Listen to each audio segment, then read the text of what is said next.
This is a video showing how to configure the 550 interface with SPARKvue to characterize an LRC circuit. The first step is we're going to go up to sensor data, and then we need to get our 550 to be recognized. So I'll plug my 550 into the computer. Once it's recognized, it will then display available sensors. And the first step is to click on the gear to the right-hand side.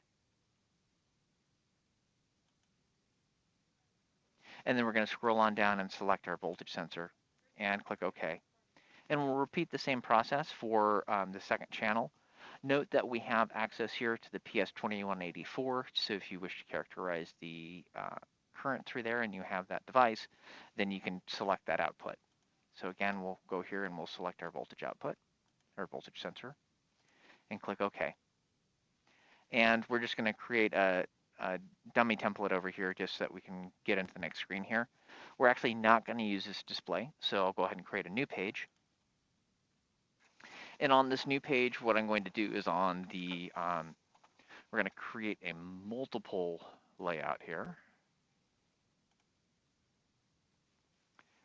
Okay, so on this display, I've got 3 fields. So on the far left-hand side, I'm going to select the signal generator. In the middle field here, I'm going to select a digits display.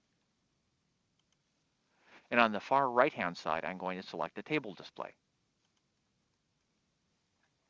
So the reason for this is that on the left-hand side, we're going to use the signal generator to determine the output from the 550.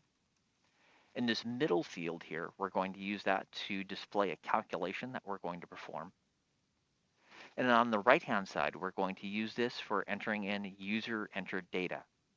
So once we've collected the user-entered data, then we're going to create a new page in which to display this data so that it will have an amplitude versus frequency display. So on the left-hand side, this is how we set the frequency and amplitude output for the signal generator for the 550 interface. Now, in order to determine the maximum amplitude output, we're actually going to, for the circuit, what we'll then do is go here down to the cross tools for the experimental tools. Then we'll go to calculated data. And then in this, we'll call this max voltage. So after I've typed in maximum voltage, I'm going to select special 1. And under that, I've got the peak amplitude function. So the first argument of this tells the time period over which the peak amplitude will be determined. So when you're using the scope mode, and depending on how fast the frequency is, you're going to want to make sure that the time period for the peak amplitude function captures at least 2 cycles of the signal generator so that you can actually get the peak amplitude. Next, the next argument is the actual measurement. So we'll click on the measurements down below, and we'll select the voltage. We want to make sure that we have the proper units here, so we'll go ahead and click on Properties. To the right of units, we'll click on the keyboard, and we will instead assign this volts. And OK. And OK again. So we can also repeat the same process, doing the max current. And we'll go ahead and use the same peak amp function under special 1. And this time, under measurements, we can go ahead and select the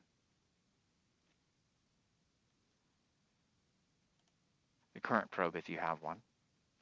And we'll go to Properties. And instead, this time, we will go ahead and select amperes. And click on OK. And return. And done. And OK. So now that I've created my calculation, if I go up to Select Measurement, go across to User Entered Data, I can now select either my maximum voltage or my maximum current. In this case, I'm going to select my maximum voltage.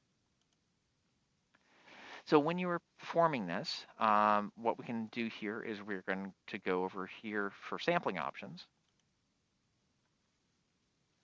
and we're going to go ahead and click on manual. The reason for this is that it allows it to have faster sampling, and it will still calculate it when we hit the start button, but it will display live data here so we can get a value. But then what we can then do is put in the values into this tables to the right-hand side. So I will go to user enter data, and in this case, I'm going to create a data set. In this case, I'm going to call this frequency. Give this units of hertz, and we'll click on OK. So say, for instance, you want your students to test at 10 hertz, 20 hertz, 30 hertz, and so on. This will generate the x-axis values for your graph, which we'll generate on the next page. For select measurement, we can actually use the user enter data here, and then we can go across to the maximum voltage. So what will happen here is when we start data collection is that it will show a value here on the right-hand side that enables the display of the live data. So when your students have gotten a chance to set the frequency, and the circuit is stabilized, this will show live data here and then it will also have a check mark next to it. So once it's stabilized, your students can hit the check mark to keep that data, and then they can then move to the next setting here, change that to the frequency setting for the left-hand side, and then again press the checkbox once it's stabilized, and they can proceed through that for that run for the configuration for the circuit that they're using. Actually, let's generate one more page here. In this case, we're going to go ahead and do the full-size graph.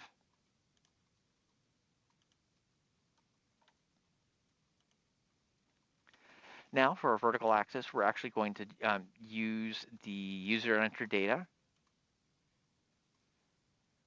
or rather the maximum voltage that we've selected.